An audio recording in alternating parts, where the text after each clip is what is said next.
Welcome to pen drive study. இன்றைக்கி நம்ம வரப்போகிற TNPSC group 1, group 2 and group 4 as well as technical service examination use ஆகிற மாதிரி PDFs தான் பார்த்துக்கிட்டு இருக்கோம். நம்ம ஆல்ரெடி இந்த பிடிஎஃப் கொடுத்துட்டு இருந்தோம் சரிங்களா. நம்ம ஜென்ரல் ஸ்டடீஸ் மட்டும்தான் நம்ம டாபிக் வைஸ் பிரிக்கலை, பட் கரண்ட் அஃபேர்ஸை முதற்கொண்டு நம்ம டாபிக் வைஸ் பிரித்து வச்சுருந்தோம் சரிங்களா.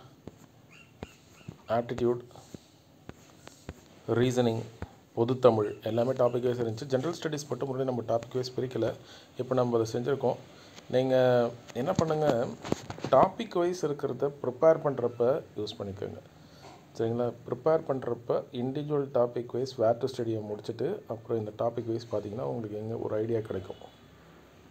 அப்புறமா கடைசியாக எக்ஸாமுக்கு ஒரு 10 டேஸ்க்கு முன்னாடி நம்ம ரிவிஷன் ஸ்டார்ட் பண்ணுவோம் இல்லையா, அப்போ இந்த பிடிஎஃப் எடுத்துக்கோங்க சரிங்களா. இந்த பிடிஎஃப் நம்ம விட்ரா பண்ணல, இதுவும் நம்ம கடைசி வரைக்கும் அப்டேட் பண்ணிட்டு தான் இருப்போம்.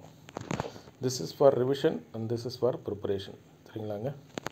அதை பார்த்துக்கோங்க. யார் யார் இன்ட்ரெஸ்டோட எனக்கு இந்த நம்பருக்கு வாட்ஸ்அப் பண்ணுங்கள், நான் அப்படின்னு சொல்கிறேன்.